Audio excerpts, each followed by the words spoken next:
വിഷ്ണുശാലിനിയുടെ latest എപ്പിസോഡിൽ മോളെ ഞാൻ കൊണ്ടുപോവുകയാണ് എന്ന് പറഞ്ഞിട്ട് കുട്ടിയെ പെട്ടെന്ന് എടുത്ത് പിന്നെ ജീപ്പിൻ്റെ ഫ്രണ്ട് സീറ്റിലേക്ക് ഇരിക്കുമെന്ന് പറഞ്ഞിട്ട് വിഷ്ണു പെട്ടെന്ന് വണ്ടി എടുത്ത് നല്ല റേസ് ചെയ്തൊക്കെ തിരിച്ച് നല്ല സ്പീഡിന് അങ്ങ് ഓടിച്ചു പോവുകയാണ്. ഇത് രോഹിത് മോളിൽ നിന്ന് നോക്കിക്കൊണ്ട് നിൽക്കുന്നുണ്ട്. അന്നേരം പിള്ളയൊക്കെ ആണെങ്കിൽ ഇതൊന്നും മനസ്സിലായില്ലല്ലോ. പിള്ള ശ്യാമയോട് ചോദിക്കുന്നുണ്ട്, എന്താ മോളെ വിഷ്ണു കുഞ്ഞിന് പറ്റിയതെന്ന് ചോദിക്കുമ്പോൾ ശ്യാമ കരഞ്ഞുകൊണ്ടങ്ങ് അകത്തേക്ക് കയറി ഓടുന്നേ ഉള്ളൂ. അന്നേരം പൊന്നിയോടും ചോദിക്കുമ്പോൾ എനിക്കറിയില്ല എന്നിങ്ങനെ പൊന്നിയും പറയുന്നുണ്ട്. തുടർന്ന് കുട്ടി പപ്പിമോള് ചോദിക്കുന്നുണ്ട്, എങ്ങോട്ടാ വിഷ്ണു വെച്ചാൽ പോകുന്നതെന്നൊക്കെ. അതൊക്കെ പറയാൻ മോളേന്നും പറഞ്ഞ് ഈ കുട്ടിയെ തലയിൽ തലോടുകയും കയ്യിൽ പിടിക്കുകയൊക്കെ ചെയ്യുകയാണ് വിഷ്ണു. എന്നിട്ട് വിഷ്ണു ഓർക്കുന്നുണ്ട്, അന്ന് സത്യയുടെ അച്ഛൻ സ്കൂളിൽ വന്നു എന്നറിഞ്ഞതിന് ശേഷം സത്യഭാമയും വിഷ്ണുവും കൂടി ശാലിനിയെ കാണാൻ പോയതും. അന്നേരം വിഷ്ണുവിനോട് പിന്നെ ശാലിനി ആണെങ്കിൽ സത്യങ്ങൾ പറയാനായിട്ട് 1-2 തവണ മുതിർന്നതും പിടിച്ചു നിർത്തിയതും ഒക്കെ ഓർമ്മിക്കുന്നുണ്ട്. വിഷ്ണു ഒന്നും കേൾക്കാൻ കൂട്ടാക്കിയില്ലല്ലോ.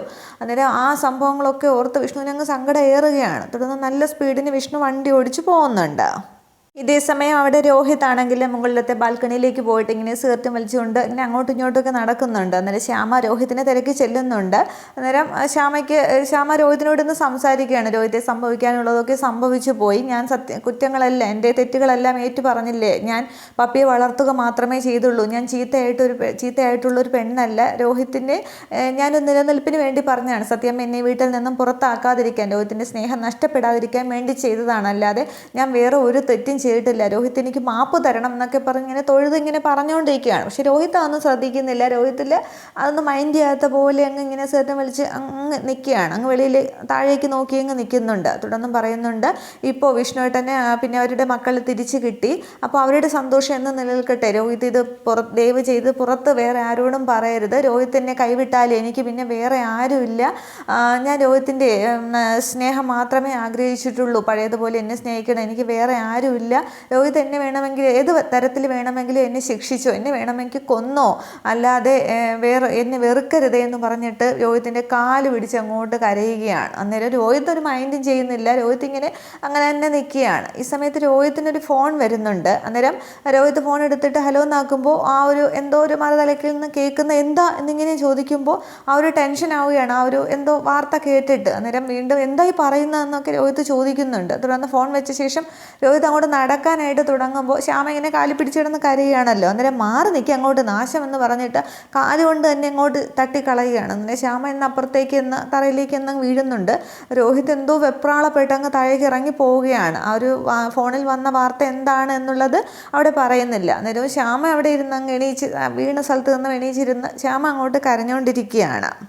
ഇതേ സമയം അവിടെ കളക്ട്രേറ്റിൽ ശാലിനിയാണെങ്കിൽ തിരക്ക് പിടിച്ച് കുറേ ഫയലൊക്കെ ഇങ്ങനെ സൈൻ ചെയ്യുന്നുണ്ട്. അതിനുശേഷമാണെങ്കിൽ അവിടെ മേശപ്പുറത്തിരുന്ന ഒരു കവറിൽ നിന്നും ഒരു പേപ്പർ ഇങ്ങനെ എടുക്കുന്നുണ്ട്. എന്നിട്ട് അതിങ്ങനെ നിവർത്തി പിടിച്ച് നോക്കിയ ശേഷം വിഷ്ണു പറഞ്ഞ ഒരു വാക്കുമാണ് ശാലിനി ആലോചിക്കുന്നത്. നീ ഒന്നും ശരിയല്ല എന്നൊക്കെ പറഞ്ഞത്, നേരത്തെ വന്ന വഴക്ക് പറഞ്ഞ എല്ലാം ഓർമ്മിക്കുന്നുണ്ട്. അതിനുശേഷം അതിലേക്ക് ഇങ്ങോട്ട് സൈൻ ചെയ്ത് അത് തിരികെ അതേപോലെ കവറിലാക്കി വയ്ക്കുകയാണ്. അവിടെ തന്നെ വെക്കുന്നുണ്ട്.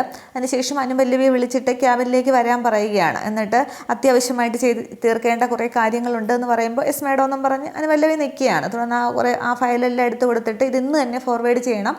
ഫോർവേഡ് ചെയ്താൽ മാത്രം പോരാ, അവർക്ക് ആ തുക കിട്ടത്തക്ക രീതിയിൽ തന്നെ കാര്യങ്ങൾ ചെയ്യണമെന്ന് പറയുമ്പോൾ ഞാൻ എല്ലാം മാനേജ് ചെയ്തോളാം എന്ന് പറയുന്നുണ്ട്. തുടർന്ന് വേറെ കുറേയൊക്കെ ഇങ്ങനെ ശാലിനി സംസാരിക്കുന്നുണ്ട്. അന്നേരം അതിനുശേഷമാണെങ്കിൽ പിന്നെ പറയുന്നുണ്ട്, നമ്മൾ കളക്ടറായി ഇരിക്കുമ്പോൾ പിന്നെ ശാലിനി വിഷ്ണു കളക്ടറായിരുന്നിട്ട് ആർക്കും ഒരു പ്രയോജനം കിട്ടിയില്ല എന്നൊന്നും പറയരുത് എന്ന് പറയുമ്പോൾ മേഡം എന്തൊക്കെയാണ് പറയുന്നതെന്നിങ്ങനെ അനുപല്ലവി ചോദിക്കുന്നുണ്ട്. അന്നേരം 2 രീതിയിൽ നമ്മുടെ പേരുകൾ അറിയപ്പെടാം. ഒന്നുകിൽ എന്തെങ്കിലും ചെയ്തു എന്നുള്ള രീതിക്ക്, അല്ലെങ്കിൽ എന്തെങ്കിലും പഴി വന്നാൽ അത് ജീവിത അവസാനം വരെ കേൾക്കേണ്ടി വരും എന്നൊക്കെ പറയുമ്പോൾ മേഡം വളരെ ഇമോഷണലായിട്ട് സംസാരിക്കുന്നു എന്നൊക്കെ പറയുന്നുണ്ട്. അന്നേരം അതെ, കുറച്ച് കാര്യങ്ങളുണ്ട് എന്നൊക്കെ ഇങ്ങനെ പറയുമ്പോൾ തുടർന്നാണെങ്കിൽ ശാലിനിയെ കുറച്ച് പൈസ എടുത്തിട്ട് അത് അനുപല്ലവിയുടെ കയ്യിലേക്ക് കൊടുക്കുകയാണ്. ഇത് നമ്മുടെ എന്നും വരുന്ന ലോട്ടറിക്കാരി അമ്മച്ചി ഉണ്ടല്ലോ, അവർക്ക് കൊടുക്കണം. അവരുടെ കൊച്ചുമക്കൾക്ക് എന്തോ കല്യാണമാണ് എന്ന് പറഞ്ഞിട്ട് വേറെയും കുറേ കാര്യങ്ങളുണ്ട് എന്ന് പറഞ്ഞിട്ട് പിന്നെ നേരത്തെ എടുത്ത് വെച്ച ആ കവറുണ്ടല്ലോ അതെടുത്ത് കൊടുക്കുകയാണ്. ഇതെൻ്റെ ജീവിതത്തിൽ ഏറ്റവും പ്രധാനപ്പെട്ടതാണ് എന്നിങ്ങനെ പറഞ്ഞിട്ട് ഇത് ഞാൻ അനുവിനെ ഏൽപ്പിക്കുകയാണെന്ന് പറഞ്ഞ് അനുവിൻ്റെ കയ്യിലേക്ക് കൊടുക്കുന്നുണ്ട്. അനുവിനെ ഈ അനു വരുന്നതിന് മുമ്പേ ആ ശാലിനി വിഷ്ണു എന്ന് എഴുതിയ നെയിം ബോർഡ് എടുത്ത് കയ്യിലേക്ക് പിടിക്കുന്നുണ്ട്. അതിനുശേഷമാണ് ഇതൊക്കെ ചെയ്യുന്നതൊക്കെ. അന്നേരം മാഡം ഞാൻ ചെയ്തു തീർക്കേണ്ട കുറേ പ്രധാനപ്പെട്ട കാര്യങ്ങളുണ്ട്, അവസാനം ഒരു പേരുദോഷം വരാൻ പാടില്ല എന്നൊക്കെ ഇങ്ങനെ പറയുമ്പോൾ മാഡം എന്താ പിന്നെ എങ്ങോട്ടെങ്കിലും പോകുന്നുണ്ടോ, യാത്ര പോകുന്നുണ്ടോ എന്നൊക്കെ ചോദിക്കുന്നുണ്ട് അനുപല്ലവി. അന്നേരം യാത്രകൾ നമ്മളെ വേദനകളെ കുറയ്ക്കുമെന്നല്ലേ, എത്രത്തോളം അത് ഫലപ്രദമാവുമെന്ന് എനിക്കറിയില്ല, എന്നാലും ഞാനൊന്ന് ശ്രമിച്ചു നോക്കുകയാണ് എന്നൊക്കെ പറഞ്ഞ് വളരെ സങ്കടപ്പെട്ടാണ് സംസാരിക്കുന്നത്. ആ ഒരു ഭാവമാറ്റത്തിൽ അനുപല്ലവിക്ക് എന്തൊക്കെയോ സംശയങ്ങൾ തോന്നുന്നുണ്ട്, പക്ഷെ ഒന്നും മിണ്ടുന്നില്ല. അതിനുശേഷം ആ കവറും കൊടുത്തതിന് ശേഷമാണെങ്കിൽ പിന്നെ ആ നൈൻ ബോർഡും കയ്യിലെടുത്തുകൊണ്ട്, ഫോണൊന്നും എടുക്കുന്നില്ല, നൈൻ ബോർഡ് മാത്രം കയ്യിലെടുത്തുകൊണ്ട് ശാലിനി എഴുന്നേറ്റിട്ട് ആ കസേരയിലേക്ക് തിരിഞ്ഞ് നോക്കുകയാണ്. എന്നിട്ട് മനസ്സിലിങ്ങനെ പറയുകയാണ്, ഞാൻ പടി ഇറങ്ങുകയാണ്, എന്നേക്കുമായിട്ട് പ്രശ്നങ്ങൾ തീർക്കാനുള്ളതാണ് കളക്ടർ, പക്ഷേ 100,000 പ്രശ്നങ്ങളിൽ അകപ്പെട്ട് കിടക്കുകയാണ് ഞാൻ. എൻ്റെ പ്രശ്നങ്ങൾ എനിക്ക് തീർക്കാനായിട്ട് കഴിയുന്നില്ല, അപ്പോൾ ഞാൻ എങ്ങനെയാണ് മറ്റുള്ളവരുടെ പ്രശ്നങ്ങൾ തീർക്കുന്നത്? അതുകൊണ്ട് എനിക്കിവിടെ ഇരിക്കാനായിട്ടൊരു യോഗ്യതയില്ല, അതുകൊണ്ട് ഞാൻ പോവുകയാണെന്നൊക്കെ ഇങ്ങനെ മനസ്സിലാണ് പറയുന്നത്. എന്നിട്ട് മുന്നോട്ടങ്ങ് നടക്കുകയാണ് നയമ്പോഴും പിടിച്ചുകൊണ്ട്. എന്നിട്ട് തിരിഞ്ഞ് നിന്നിട്ട് അനുപല്ലവിയെ നോക്കുന്നുണ്ട്. അപ്പോൾ അനുപല്ലവി എന്താ മാഡം എന്ന് ചോദിക്കുമ്പോൾ, ഇവിടെ ഇതിൽ ഒരു സഹോദരിയുടെ സ്ഥാനമായിരുന്നു അനുവിന് എൻ്റെ മനസ്സിൽ, പക്ഷേ എനിക്ക് ധൈര്യമായിരുന്നു, എൻ്റെ ഒരു ബലമായിരുന്നു, ഈ അവസരത്തിൽ ഞാൻ നന്ദി പറയുകയാണ് എന്നൊക്കെ ഇങ്ങനെ പറഞ്ഞിട്ട് മാഡം ഇങ്ങനെ, പക്ഷേ അനുപല്ലവി സംശയിച്ച് നിൽക്കുന്നുണ്ട്, പക്ഷെ ഒന്നും ചോദിക്കുന്നില്ല. അതിനുശേഷം ശാലിനി രക്ഷമിണ്ടാതെ ആ നൈൻ ബോർഡും കൈ പിടിച്ചുകൊണ്ട് ആ കളക്ട്രേറ്റിൽ നിന്ന് ആ ക്യാബിൽ നിന്ന് അങ്ങോട്ട് ഇറങ്ങി അങ്ങനെ വരാന്തയിലൂടെ ഇങ്ങനെ നടന്നു പോവുകയാണ്. തുടർന്നാണെങ്കിൽ അനുപല്ലവി പെട്ടെന്ന് ആ കയ്യിൽ തന്ന ആ കവറുണ്ടല്ലോ അതെടുത്ത് നോക്കുമ്പോൾ, ഈശ്വര, റെസിഗ്നേഷൻ ലെറ്ററോ, അപ്പം മാഡം രാജിവെച്ചിരിക്കുന്നു, ഇതിപ്പോൾ എന്തിന് എന്നും പറഞ്ഞിങ്ങനെ അനുപല്ലവി ചിന്തിച്ച് നിൽക്കുകയാണ്.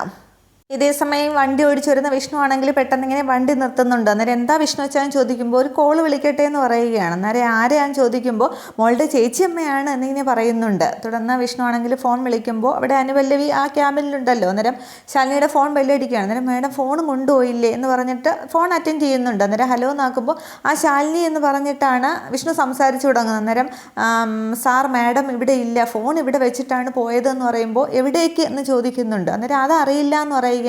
മാത്രമല്ല, റെസിഗ്നേഷൻ ലെറ്റർ എഴുതി വെച്ചിട്ടാണ് പോയതെന്ന് പറയുമ്പോൾ എന്ത് എന്നിങ്ങനെ വിഷ്ണു ചോദിക്കുന്നുണ്ട്. അന്നേരം രാജിക്കത്ത്, മാഡം രാജിവെച്ച് എന്നിങ്ങനെ പറയുമ്പോൾ അതെന്തിന് എന്ന് ചോദിക്കുന്നുണ്ട്. വിഷ്ണുവും ചോദിക്കുകയാണ്. അന്നേരം അതൊന്നും എനിക്കറിയില്ല, അതാണ് എനിക്കറിയാത്തത്, മാഡത്തിന് എന്തൊക്കെയോ പ്രശ്നമുള്ളപ്പോൾ തോന്നി, സാറിന് വീട്ടുകാരുമായിട്ട് എന്തെങ്കിലും വഴക്കോ മറ്റോ ഉണ്ടായോ എന്നിങ്ങനെ ചോദിക്കുമ്പോൾ വിഷ്ണു പറയുകയാണ്, ശാലിനി അവിടെ എങ്ങാനും ഉണ്ടോ എന്നൊന്ന് നോക്കുമോ, അധിക ദൂരമൊന്നും പോയിട്ടുണ്ടാവില്ല, ഒന്ന് നോക്ക്, ഞാനിവിടെ ഉടനെ അങ്ങോട്ട് വരാമെന്ന് പറയുകയാണ്. വിഷ്ണു ആകെ അങ്ങ് ടെൻഷനും വെപ്രാളവും ഒക്കെ ആവുകയാണ്. തുടർന്ന് അനുപല്ലവി ഫോൺ വെച്ചിട്ട് അവിടെയൊക്കെ വരാന്തയിലൊക്കെ അങ്ങോട്ടൊക്കെ പോയി നോക്കുന്നുണ്ട്, പക്ഷേ ശാലിനിയെ കാണുന്നില്ല.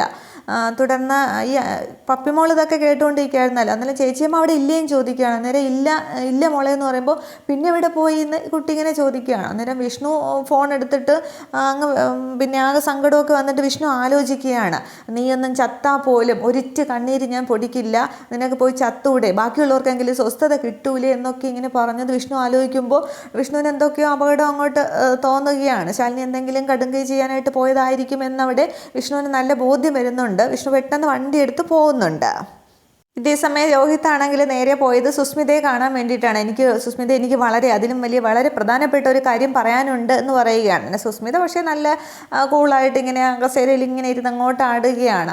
മുമ്പ് അവർ കണ്ട ആ ഗോഡൗൺ തന്നെയാണ് കാണിക്കുന്നത്. അന്നേരം അത് നിൻ്റെ മുഖത്ത് എഴുതി വെച്ചിട്ടുണ്ടല്ലോ, എന്തോ കാര്യമുണ്ടെന്ന്, എന്താണ് എന്നിങ്ങനെ ചോദിക്കുന്നുണ്ട്. തുടർന്ന് കസേരയിലേക്ക് ഇരുന്നിട്ട് രോഹിത്ത് പറഞ്ഞിട്ടുണ്ട്, ഞാൻ ആകെ പെട്ടിരിക്കുകയാണ്, മരം വെട്ട് ബിസിനസ് ആകെ പിന്നെ പെട്ടു, അത് നമ്മുടെ കയ്യിൽ നിന്ന് പോയിരിക്കുകയാണ്, ഈ പോലീസ് കേസ് ആയി എന്നൊക്കെ ഇങ്ങനെ പറയുമ്പോൾ, അതേ രോഹിത്തെ, ഈ പിന്നെ കാടിൽ കയറിയിട്ട് ശീമക്കൊന്ന വെട്ടാൻ പോയാൽ ശീമക്കൊന്ന തന്നെ വെട്ടണം, അല്ലാതെ പിന്നെ വലിയ വിലയുള്ള മരങ്ങളുടെയൊക്കെ പോയാൽ കാടിൻ്റെ മക്കൾ വെറുതെ ഇരിക്കില്ല എന്നിങ്ങനെ പറയുകയാണ്.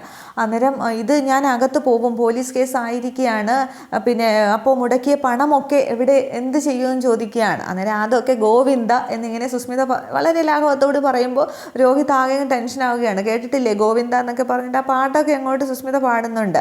അന്നേരം ഇത് കൈവിട്ടിരിക്കുകയാണ്, പോലീസ് കേസായാൽ ഞാൻ അകത്ത് പോവുകയാണ് ചെയ്യുന്നത്, ഇതിൽ നിന്ന് രക്ഷപ്പെടാനും സാധിക്കില്ല എന്നൊക്കെ ഇങ്ങനെ പറയുമ്പോൾ, അകത്ത് പോകണമെങ്കിൽ പോവുക തന്നെ വേണം, പിന്നെ റിസ്ക് എടുക്കാതെ ആർക്കും ഒരു ബിസിനസ്സും അങ്ങോട്ട് ചെയ്യാനായിട്ട് സാധിക്കില്ല, നീ കേട്ടിട്ടില്ലേ, ഇവിടെ പിന്നെ പുറത്ത് നിൽക്കുന്നതിന് ഭേദം അകത്ത് കിടക്കുന്നത് തന്നെയാണ്, സ്വല്പം പിടിപാടൊക്കെ ഉണ്ടെങ്കിൽ ജയിൽ തന്നെയാണ് നല്ലത് എന്നിങ്ങനെ പറഞ്ഞ് സുസ്മിത അങ്ങോട്ട് രോഹിത്തിനെ പറഞ്ഞ് കളിയാക്കുകയാണ്. അന്നേരം എന്ത് ചെയ്യണമെന്ന് അറിയാതെ ആകെ ഒരു ടെൻഷനിൽ രോഹിത്ത് നിൽക്കുകയാണ്. അന്നേരം അവിടെ ആ ഒരു മരം വെട്ട് ബിസിനസ് പോലീസ് കേസും എല്ലാം ഒക്കെ പരിസ്ഥിതി സംരക്ഷകർ കേസൊക്കെ കൊടുത്തു.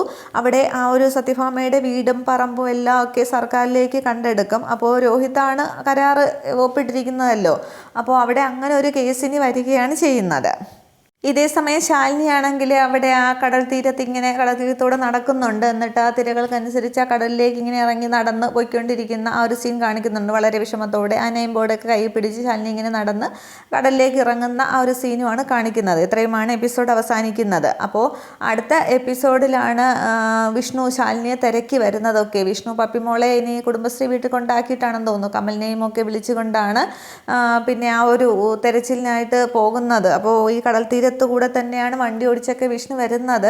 അന്നേരം ഈ കടൽ തീരത്ത് അതിന് ശേഷമാണെങ്കിൽ ഒരു ബോഡിയൊക്കെ അടിയും പിന്നെ കാണിക്കും. എല്ലാവരും ഒക്കെ കൂട്ടം കൂടി നിൽക്കുന്നതും ഈ നെയിം ബോർഡ് അവിടെ മണലിടിച്ച് കിടക്കുന്നതും ഒക്കെ ഉള്ളൊരു സീനൊക്കെ ഉണ്ട്. തുടർന്ന് അവിടേക്ക് വിഷ്ണു വരുന്നതുമൊക്കെയാണ് അടുത്ത എപ്പിസോഡിലും. പിന്നെ രോഹിത്തിൻ്റെ ആ ഭാമയുടെയും ആ മരം വെട്ട് കേസും ഒക്കെ എല്ലാം ഒക്കെ വിട്ടെറിഞ്ഞ് അവസാനം ഭാമയ്ക്കൊക്കെ അവിടെ നിന്ന് ഇറങ്ങേണ്ടി വരും. അപ്പോൾ ഈ 2-3 എപ്പിസോഡുകളായിട്ട് സത്യഭാമയും രാഘവൻ നായരെയും കാണിക്കുന്നില്ല. അപ്പോൾ ഇനി അടുത്ത എപ്പിസോഡിൽ അവരും സത്യങ്ങളൊക്കെ അറിയുമായിരിക്കും. അതാണ് പുതിയ വിശേഷങ്ങൾ. വീഡിയോ ഇഷ്ടപ്പെടുന്നവരൊന്ന് ലൈക്ക് ചെയ്ത് സപ്പോർട്ട് ചെയ്യുക. ഓക്കെ.